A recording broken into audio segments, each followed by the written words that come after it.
예수님께서 우리로 살피도록 하시는 말씀은 마가복음 8장 22절에서 26절까지입니다. 마가복음 8장 22절부터 26절까지의 말씀을 다 찾으신 줄로 알고 제가 봉독할 때 저와 여러분 모두 주의 말씀을 들을 수 있기 바랍니다. 벳세다의 이름에 사람들이 맹인 한 사람을 데리고 예수께 나와 손 대시기를 구하거늘 예수께서 맹인의 손을 붙잡으시고 마을 밖으로 데리고 나가사 눈에 침을 뱉으시며 그에게 안수하시고 무엇이 보이느냐 물으시니 쳐다보며 이르되 사람들이 보이나이다. 나무 같은 것들이 걸어가는 것을 보나이다 하거늘 이에 그 눈에 다시 안수하심에 그가 주목하여 보더니 나아서 모든 것을 밝히 보는지라. 예수께서 그 사람을 집으로 보내시며 이르시되 마을에는 들어가지 말라 하시니라. 아멘. 네, 하나님의 말씀입니다. 이제 우리 모두에게 복된 주의 말씀을 전하겠습니다. 저와 여러분은 예수님께서 자기가 가져오시는 하나님 나라의 원리에 대해서 지금까지 가르치셨던 내용들을 마무리하는 일종의 마침표 같은 사건을 오늘 마주합니다. 저와 여러분이 마가복음을 함께 읽기 시작한 이래로 예수님께서는 자기가 누구이신지를 알리시고 또 그런 자기가 사람들에게 무엇을 가져오시는지를 알려주셨습니다. 예수님께서는 참 하나님이시면서 참 사람이 되신 분이셔서 하나님과 사람 사이의 유일한 중보자이실 수 있는 분으로 스스로를 알리셨습니다. 그리고 그 예수님께서는 사람들에게 하나님의 나라를 가져오신다 하였습니다. 그래서 1월 둘째 주일부터였는데요. 1월 11일부터요. 그때부터 시작해서 지난 주일까지 설교의 제목은 늘상 예수 그리스도 혹은 하나님의 나라를 설명하는 제목들이었습니다. 그 중에서도 오늘 본문이 있는 8장 바로 앞에 7장을 설교하던 몇 주간 설교 제목은 이랬어요. 죄인을 말씀을 청종하는 자기 백성 삼으시는 하나님의 나라였습니다. 우리는 거기에서 인류의 첫 조상 아담의 죄 아래에 있는 게 사람, 전체 인류일진데 모조리 죄와 사망 가운데 그렇게 처해 있는 사람들 가운데에서 하나님께서 은혜로 일부를 자기 백성 삼으신다라는 감격적인 사실을 받을 수 있었습니다. 그렇게 임하는 하나님의 나라의 은혜라는 건 다름 아니라 말씀을 청종하는 자태로 주어진다는 것까지를 들을 수 있었죠. 그리고 거기에 더해서 저와 여러분은 청종이라는 게 그럼 대체 무엇인지에 대해서도 교훈을 받았습니다. 그 핵심인 즉슨 사람이 자기 의지를 부려가지고 취하는 어떤 행동이 아니라 주의 은혜 가운데 성령 하나님께서 일하셔서 사람이 보이게 되는 그 삶의 양식이 바로 청종이었습니다. 특별히 그 청종에 대해서 우리는 7장 끄트머리에서 귀 먹고 또 말 더듬는 자를 성하게 하시는 예수 그리스도의 일하심으로부터 교훈을 받을 수 있었습니다. 너무나도 확실하게 청종이라는 건 하나님의 은혜로운 일하심이었습니다. 조금 풀어서 말해보자면 제대로 듣는 것도 그렇고 그렇게 들은 대로 순종하는 것까지도 모두 하나님의 은혜로운 일하심이었습니다. 어디까지는 하나님의 일하심이고 또 그 다음부터는 내가 할 일인 게 아니라는 말이죠.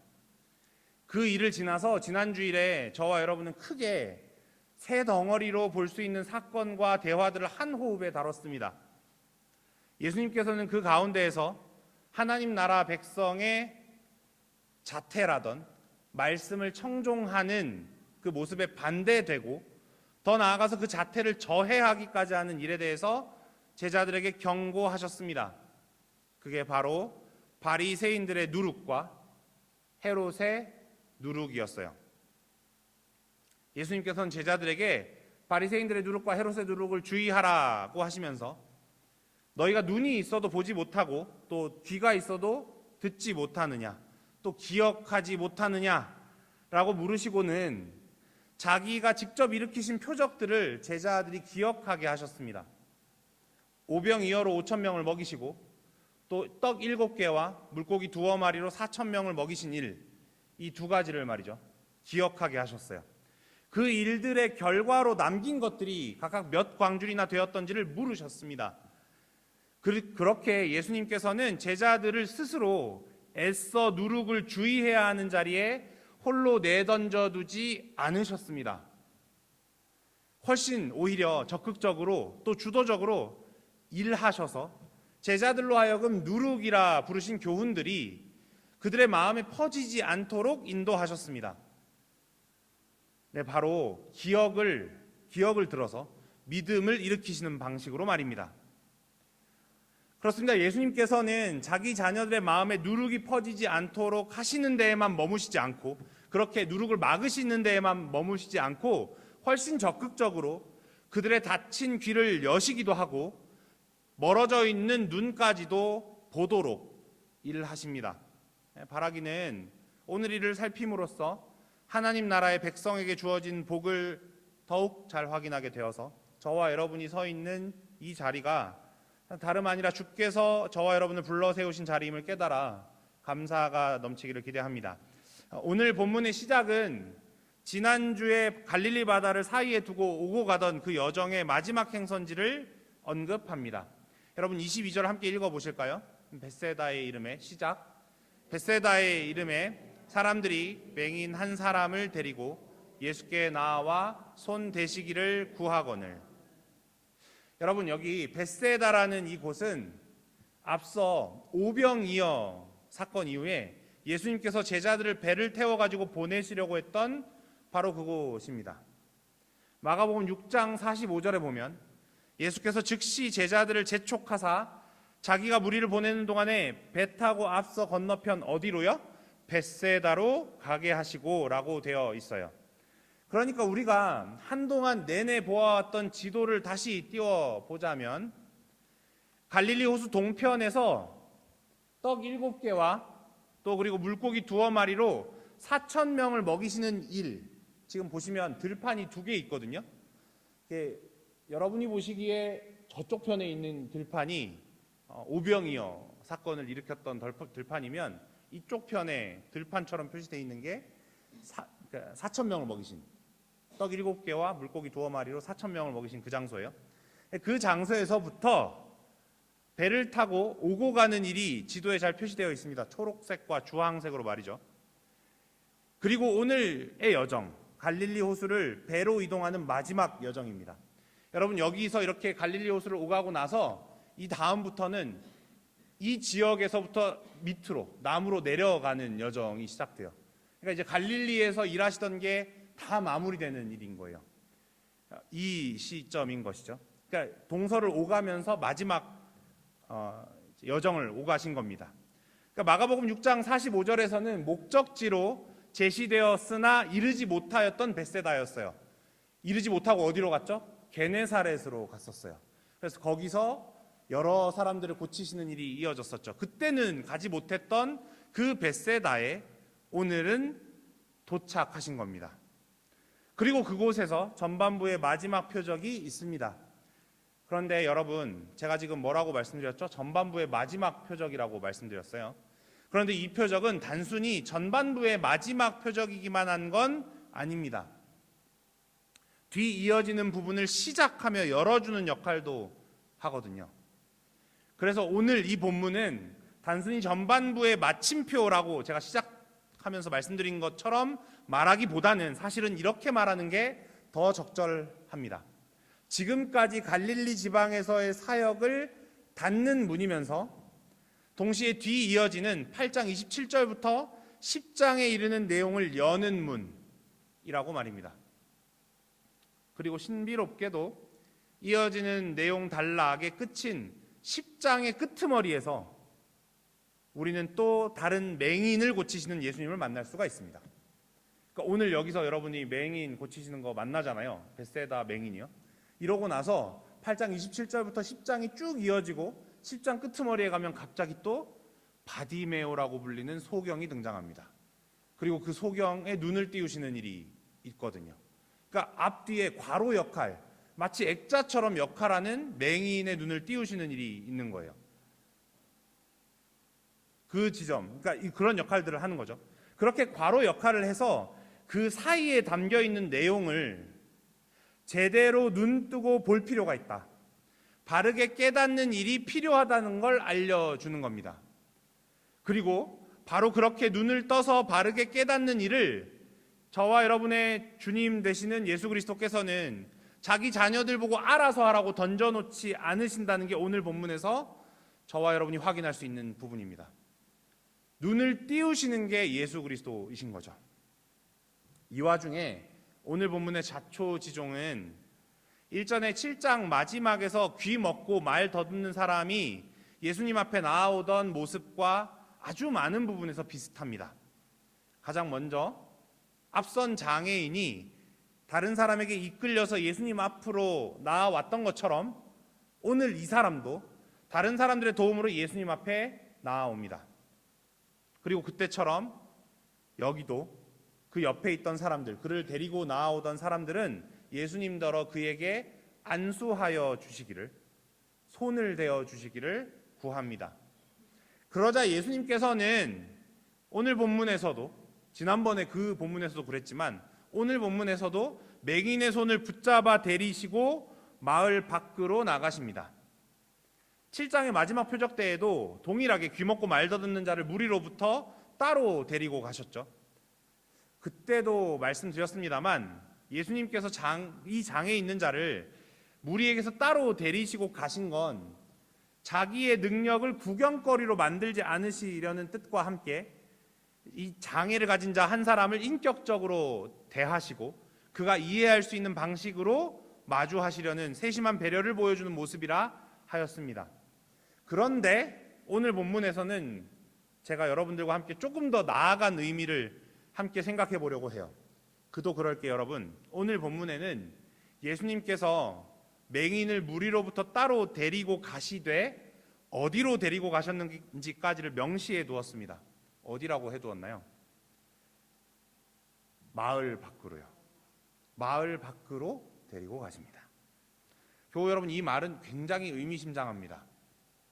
이 장면은 진영 밖, 성문 밖이라는 이미지를 떠올려 주기 때문입니다. 구약에 나오던 이런 이미지 말이죠.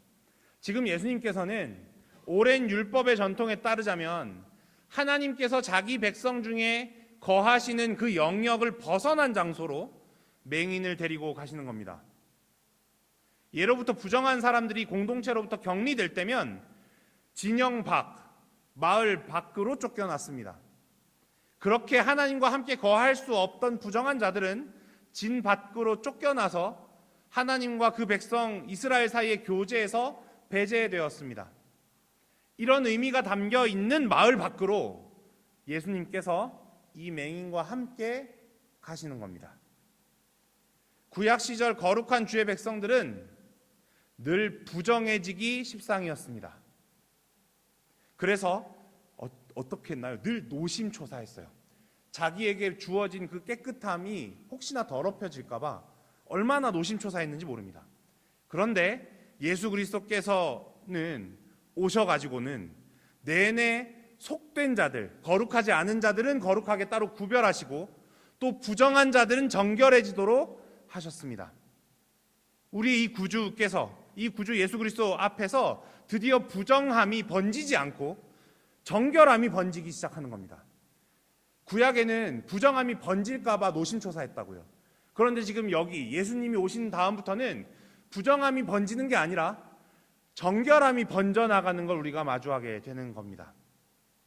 이런 원리대로 여기서도 예수님께서는 이 사람의 장애와 또 그가 놓여있던 소외의 자리를 외면하지 않으시고 그 자리에서부터 그를 성하고 정한 자리로 옮기우십니다. 이런 의미를 생각해 볼 수 있게 해주는 히브리서 13장에 있는 말씀을 좀 잠깐 찾아가 볼게요. 13장 11절에서 13절입니다. 여러분 제가 읽어볼게요. 이는 죄를 위한 짐승의 피는 대제사장이 가지고 성소에 들어가고 그 육체는 영문 밖에서 불사름이라. 그러므로 예수도 자기 피로써 백성을 거룩하게 하려고 성문 밖에서 고난을 받으셨느니라. 그런즉 우리도 그의 치욕을 짊어지고 영문 밖으로 그에게 나아가자. 여러분, 그러니까 구약 시절에 있었던 속죄 제사에서 여러분들과 제가 그냥 쉽게 넘어가곤 하는 한 대목이 있는데, 속죄 제사에서는 제물의 피만 취하여서 성소로 들어가고 그 잡은 제물의 고기를 제단에다 올려서 태우지 않았습니다. 속죄 제사의 제물은 영문 밖으로 데리고 가서 버렸어요. 그러니까 그 속죄 제사의 의미가 지금 누구에게 부여되어 있는 겁니까? 예수 그리스도에게 부여되어 있다는 겁니다. 피를 다 쏟으시고 당하시는 고난은 어디서 당하세요? 성문 밖에서, 골고다에서 당하신 겁니다. 그러니까 그 의미가 담겨져 있는 예수 그리스도의 구속 사역인 거예요. 그리고 그 예수 그리스도께서 지금 누구를 데리고, 맹인을 데리고 어디로 가세요? 영문 밖으로 나가시는 겁니다. 그곳으로 맹인의 손을 잡고 가셔서 예수님께서 행하시는 일은 구체적입니다. 앞서 7장 마지막 사건에서와 같이 여기서도 뭐가 사용되죠? 침이 사용됩니다. 물론 그때와 마찬가지로 여기서도 역시 우리는 예수님께서 사용하신 이 침 자체에 어떤 효력이 있다라는 식으로 생각할 일이 아닙니다. 절대 그러시면 안 돼요. 이런 구체적인 방식들이나 이런 수단들 자체에서 어떤 의미를 발견하려고 애쓰는 건 바람직하지 않습니다. 도리어 이 정도까지 구체적으로 자기 앞에 있는 사람을 대하시는 우리 구주의 모습으로 보아야 할 일인 겁니다. 그렇게 촉각을 사용하도록 하시는 거예요. 손도 대시고 침도 뱉으시고 하는 것으로 말입니다. 그렇게 맹인을 대하시며 예수님께서 물으십니다. 23절 끄트머리죠. 무엇이 보이느냐? 라고 말입니다.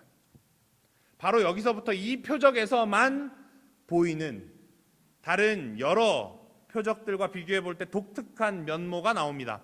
여러분 함께 24절 25절 말씀을 읽어볼까요? 쳐다보며, 시작. 쳐다보며 이르되 사람들이 보이나이다.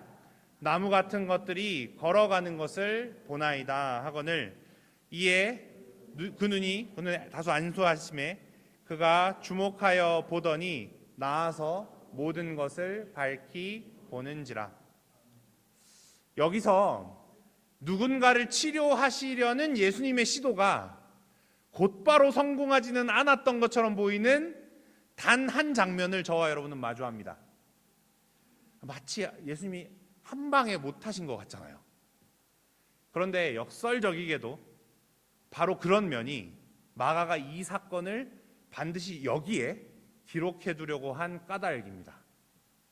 마가를 통해서 성령 하나님께서는 바르게 본다는 게 단계적인 일, 달리 말하면 과정이 있는 일이라고 교훈해 주시는 겁니다.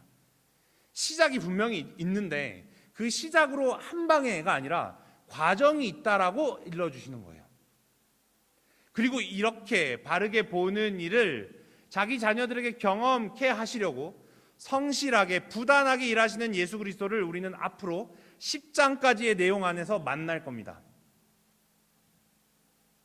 대번에 여러분 다음 주에 우리가 뭘 보게 될 거냐면 베드로가 신앙 고백하는 모습을 보게 될 거라고요. 근데 여러분 베드로가 신앙 고백하는 모습을 기억해 보시면 멋들어지는 모습만 기억하게 되시는 게 아니라 그러고 나서 예수님이 본 의를 알리시자, 그 그리스도로서 예수님이 무슨 일을 하실지를 나타내 보이시자 그 다음에 베드로가 뭐라고 합니까? 절대 안 된다 그러죠.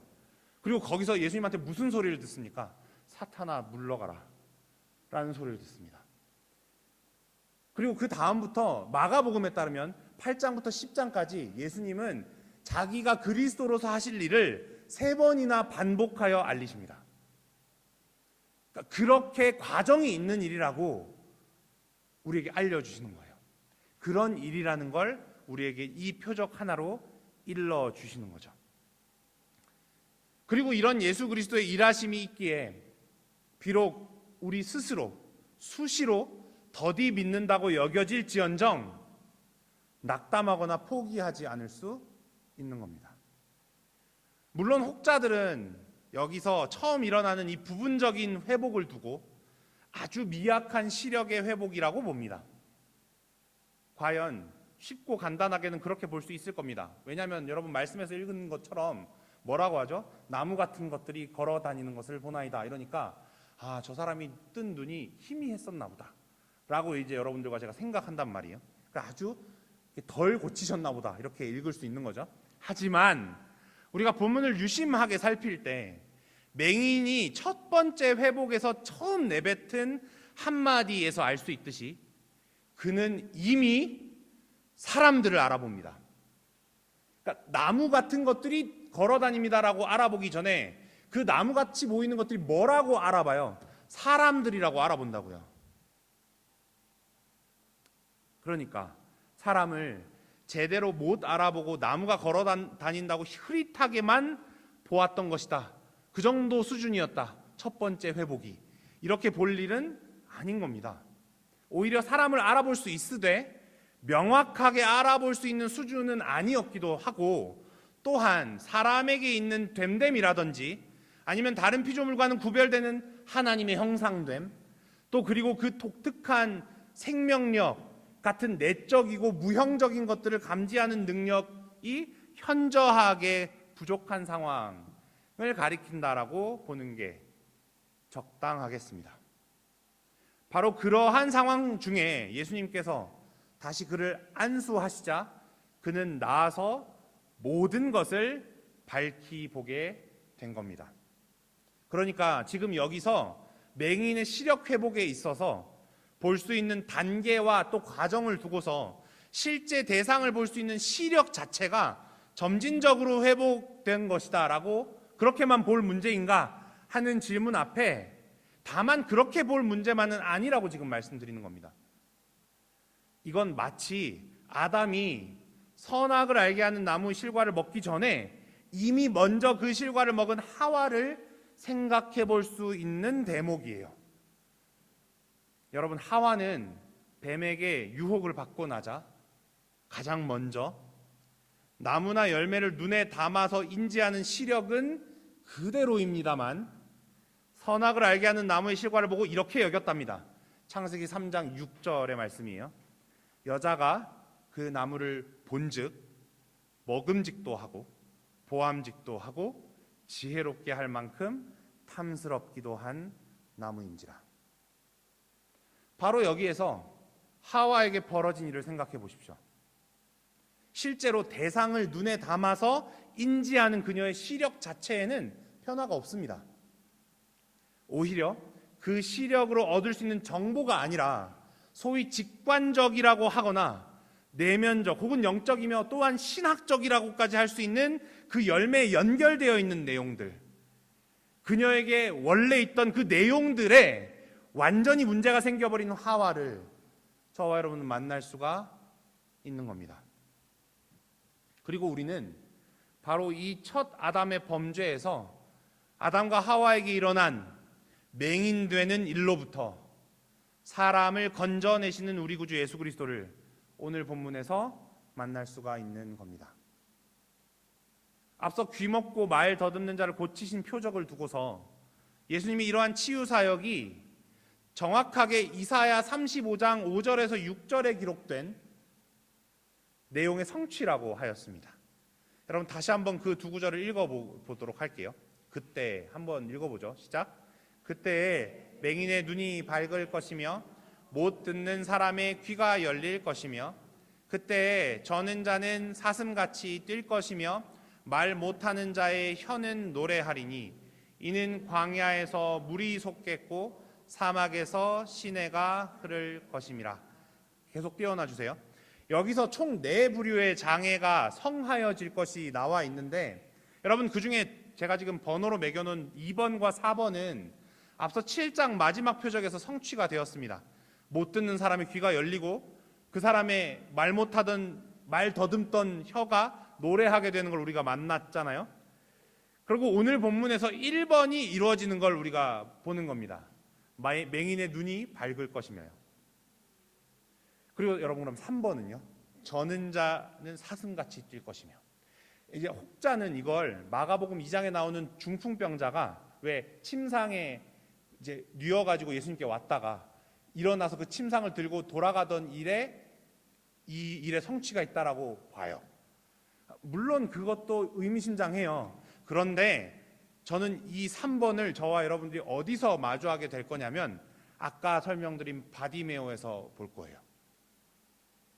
바디메오가 1번도 성취됐는데 맹인의 눈이 밝아지는 일도 있는데 단계적으로 그에겐 무슨 일까지도 주어지냐면 저는 자가 사슴같이 뛰는 일도 함께 겪게 되는 걸 볼 거란 말입니다. 머지않아 그래서 그 10장 끝에서 저와 여러분은 눈을 뜨게 된 사람이 마침내 예수님을 따라 그 길을 걷는 모습을 보게 될 겁니다. 이사야가 그려준 회복의 모습이 마가복음 안에서 정말 풍성하게 펼쳐지는 거예요.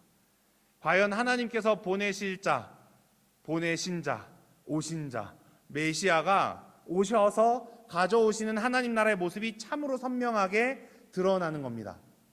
그리고 예수님께서는 이전에 나사렛의 회당에서도 이사야 61장을 더 펴서 읽으시고는 자기가 약속한 하나님의 나라를 가져오시노라고 천명까지 이미 하셨었어요. 여러분 누가복음 4장 16절 이하의 말씀인데 한번 보세요. 예수께서, 이건 조금 더 초반에 있었던 사역이에요. 마가복음으로 따지자면 여러분 그 고향 사람들에게 배척을 받으시던 그 장면에서 그 장면을 다루면서 누가복음은 이 이야기를 하거든요. 회당에 가서 예수께서 그 자라나신 곳 나사렛에 이르자 안식일에 늘 하시던 대로 회당에 들어가사 성경을 읽으려고 서심해 선지자 이사야의 글을 들이거늘 책을 펴서 이렇게 기록된 데를 찾으시니 곧 주의 성령이 내게 임하셨으니 이는 가난한 자에게 복음을 전하게 하시려고 내게 기름을 부으시고 나를 보내사 포로된 자에게 자유를, 눈 먼 자에게 다시 보게 함을 전파하며 눌린 자를 자유롭게 하고 주의 은혜의 해를 전파하게 하려 하심이라 하였더라.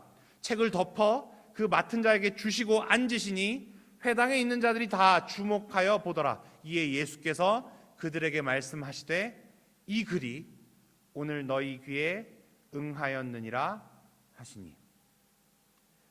그리고 바리새인들의 누룩과 헤롯의 누룩을 주의하라고 하신 말씀을 알아듣지 못하는 제자들에게 우리 구주께서는 앞서서는 귀 먹고 말 더듬는 자를 고치시고 여기서는 눈 먼 자를 고치시는 표적으로 실제로 그 일을 베푸시는 겁니다. 그렇게 제자들에게도 그러한 일을, 귀가 열리고 혀가 풀리며 못 보던 눈이 보게 되는 일이 필요하다라는 점과 그 일들을 친히 행하여 주시는 분으로 자기 스스로를 소개하시는 겁니다. 그러니까 제자들에게 그 일이 필요하다라는 걸 알리시고 너희 알아서 눈 떠라가 아니라 그 눈을 뜨게 해주시는 분으로 자기를 알리시는 겁니다. 바로 이런 맥락 가운데에서 앞으로 8장의 남은 부분에서 그리고 10장 내내까지 이르러서 바로 그렇게 온전하여진 자가 제대로 바르게 알 내용이 무엇인가를 예수님께서는 가르쳐 주십니다. 가장 선명하게는 고난 당하실 것을 예고하시는 일이 이 짧은 8장에서 10장 대목에서 3번이나 반복됩니다. 거의 매장마다 한 번씩, 한 차례씩 반복이 돼요. 결국 제대로 듣고 보고 말하게 될 때 받을 내용의 핵심은 바로 예수가 그리스도이시라는 사실, 그렇게 그리스도로서 이루실 일인 겁니다. 이런 표적을 경험한 사람에게 예수님께서는 앞선 몇 차례와 동일하게 집으로는 가되 마을로는 들어가지 말라고 명하세요. 그러니까 이 일을 어쩌라는 거예요? 소문내지 말라고 하시는 거예요. 그리고 그 목적은 당연히 일전에도 말씀드린 대로 너무나도 명백합니다. 예수님께서는 사람들이 자기를 단순히 기적 행하는 자로 오해하지 않기를 원하셨던 겁니다. 도리어 곧 이루실 십자가와 부활의 빛 아래에서 이 이적들이 나중에 알려졌을 때 진정한 메시아로 예수 그리스도를 보도록 하기를 원하셨던 겁니다. 그래서 이제 앞으로 예수님께서는 마치 눈먼 자에게 손을 얹으셨다가 다시 얹으셨던 것처럼 3번의 순환 예고를 반복하시고 거기에 연결될 제자의 길에 대해서 반복적으로 여러 각도에서 가르치시며 제자들을 돌보십니다. 그렇게 마지막으로 감당할 바를 위하여 예루살렘으로 가며 제자들을 구비시키시는 예수 그리스도를 저와 여러분이 만날 수 있을 거란 말입니다. 여러분, 말씀을 맺으려고 합니다. 사랑하는 교우 여러분, 예수님께서는 자기 백성을 불쌍히 여기시고 한없이 기뻐하십니다. 그래서 오늘 본문에서와 같이 예수 그리스도를 잊도록 하고 더 이상 그를 바라지 않도록 하는 바리새인들의 누룩, 헤롯의 누룩이라가 일컬어진 그 교훈, 그 태도가 스며들지 못하도록 일하시는 분이십니다. 너희들이 알아서 일해라가 아니라 일을 하시는 분이시라고요. 우리는 스스로 마음을 좋은 밭으로 만들 줄도 모르고 또 눈과 귀를 스스로 열지 못하는 자들 아닙니까? 그런데 그런 우리를 자기 백성, 자기 자녀 삼겠노라고 기쁘게 정하신 그리스도께서는 과연 우리의 눈과 귀를 열어주십니다. 그리고 그 일은 단계적이며 과정이라 불릴만한 일입니다. 눈을 여시는 은혜는 물론 오롯이 주께로부터 시작해서 시작 지점이 있는 일이긴 합니다. 헌데 그렇게 눈뜬 자기 백성으로 하여금 바르게 보도록 하는 일, 예수를 그리스도로 더욱 밝히 알아가게 하시는 과정은 있기 마련인 겁니다. 해서 그 일을 거쳐서 밝히 보게 하시는 우리 구주께서는 마침내 자기 자녀 삼으신 제자들과 우리로 하여금 예수를 단지 능력 있는 분이 아니라 십자가와 부활이라는 방식으로 자기 백성을 구속하시는 그리스도로 보게 하십니다. 그렇기에 예수께서 무엇이 보이느냐라고 물으시는 건 그저 시력을 회복시키시는 정도에 머물지 않습니다. 도리어 보지 못하는 사람 안에 하나님의 형상에 걸맞는 직관과 통찰, 믿음을 회복시키셔서 예수를 그리스도로 제대로 보는 자리에까지 이끄시려는 의도가 담긴 질문인 겁니다. 바라기는 한독교회로 모인 저와 여러분 모두가 하나님의 자녀에 걸맞는 이와 같은 하나님의 형상이 회복되어서 너나 할 것 없이 예수를 그리스도로 믿고 아는 지식에서 날마다 더 자라가며 그 성장으로 인해 감사와 기쁨이 가득하길 축복하고 소망합니다. 함께 기도하시겠습니다. 하늘과 땅, 눈에 보이는 것과 보이지 않는 모든 것을 창조하셔서 있게 하신 하나님 아버지, 아버지께서 온 세계를 다스리시며 자기 자녀 삼기로 정하신 자들을 복음의 말씀으로 부르시기에 우리가 오늘 여기 주의 말씀 앞에 서서 감사가 가득합니다. 또한 우리를 구해내시려 사람이 되사 구해내시는 값으로 자기 생명을 내어주신 우리 주 예수 그리스도, 거룩하신 아들 하나님께도 감사가 가득합니다. 이제 아버지와 아들에게서 우리에게로 보내어지신 성령 하나님께서 말씀을 듣도록 하시고 영생을 살게 하시니, 그리고 예수를 그리스도로 보게 하시오니 기쁨이 가득합니다. 주님, 오늘 벳세다에서 예수님 앞에 나온 맹인을 선히 대하신 것과 같이 우리 역시도 동일한 은혜를 맛보아 알게 해 주옵소서. 제대로 보고 알게 하시는 주의 은혜 안에서 예수를 그리스도로 알아가는 일에, 그리고 그 예수 그리스도를 주신 삼위일체 하나님을 알아가는 일에 있어서 진보를 이루며 날마다 더욱더 주를 즐거워하며 베푸신 은혜에 감사함으로 주를 영화롭게 하는 인생 살게 해주시기를 우리 주 예수 그리스도의 이름으로 기도합니다. 아멘.